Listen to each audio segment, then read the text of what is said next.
श्रीराम समर्थ. श्रोते हो, आपण ऐकत आहात श्री गोंदवलेकर महाराज यांचे प्रवचन. विषयाची व लौकिकाची आस सोडावी. आपण रामाचे झालो म्हणजे आपली काळजी त्याला लागते. आपण रामाचे व्हायला अडचण आमचीच. आवडच मुळी आपण विषयाची आणि लौकिकाची ठेवतो. साहजिकच एकाची आसक्ती ठेवल्याने दुसऱ्याची विरक्ती येते. नोकरीच्या वेळेस आम्ही बायको मुलांना बाजूला सारून कामावर जातो ना, मग साधनेच्या वेळी बायको मुले आड येतात, हे कारण का सांगावे? बायको आणि पैका या दोन गोष्टी आमच्या आड येत असतात असे आजवर अनेक संतांनी सांगितले. मग या निर्माण तरी का केल्या असे कोणी विचारतील. त्याला उत्तर म्हणजे काड्याच्या पेटीने विस्तवही पेटवता येतो आणि घरही जाळता येते. त्याचा जसा आपण उपयोग करावा तसा तो होतो. खरे म्हणजे आम्हाला भगवंताची तळमळच लागत नाही. एक जण मला म्हणाला की मला प्रपंच टाकावासा वाटतो. मी त्याला म्हटले, नुसता प्रपंच टाकण्याने तुला वैराग्य कसे येईल? वैराग्याला नेहमी विवेकाची जोड लागते. तू आपला मीपणा टाकलास तरी खूप झाले.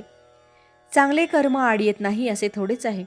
वाईट कर्म कुणाला सांगण्याची तरी आपल्याला लाज वाटते, पण सत्कर्म आपण अभिमानाने ज्याला त्याला सांगत सुटतो.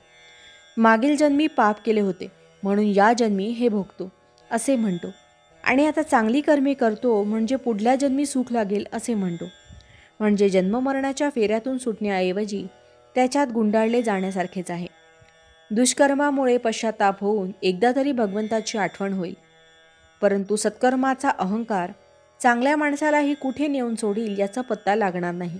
राजासुद्धा योग्य मार्ग दाखवण्यासाठी आपल्या संगतीला चांगला माणूस ठेवतो.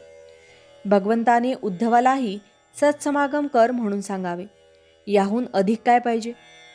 कडू कारले खाल्ले तर कडूपणाचीच प्रचिती येते. मग विषयाच्या प्राप्तीने जीवन गोड कसे होईल? प्रेम येईल तेव्हा भगवंताची भक्ती करील असे म्हणू नये. विषयासाठी आपण मरमर काम करतो आणि तेवढे करूनही सुख लाभत नाही. मग भगवंताचे नाव न घेता प्रेम येत नाही हे म्हणणे किती वेडेपणाचे आहे. लग्नाआधी मुलीला 10-5 जणांना दाखवली तरी लग्न झाल्यावर ज्याप्रमाणे त्यातला एकच नवरा असतो आणि बाकीच्यांची तिला आठवणही राहत नाही, त्याप्रमाणे आम्ही एकदा रामाचे झालो म्हणजे त्याच्याशी लग्न लावले म्हणजे मग विषयाचे प्रेम कुठे राहिले? भावार्थ, भगवंताच्या नामाची गरज 2 तऱ्हेने आहे.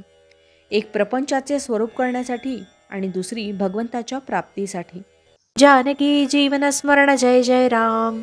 महारुद्र हनुमान की जय. समर्थ रामदास स्वामी महाराज की जय. सब संतन की जय. श्री अनंत कोटि ब्रह्मांड नायक राजाधिराज सच्चिदानंद सद्गुरु श्री ब्रह्म चैतन्य महाराज की जय. जय जय रघुवीर समर्थ. आता आपण 13 वेळा नामस्मरण करूया.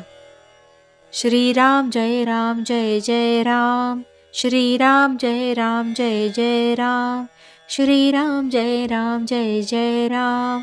श्रीराम जय राम जय जय राम. श्रीराम जय राम जय जय राम. श्रीराम जय राम जय जय राम. श्रीराम जय राम जय जय राम. श्रीराम जय राम जय जय राम. श्रीराम जय राम जय जय राम.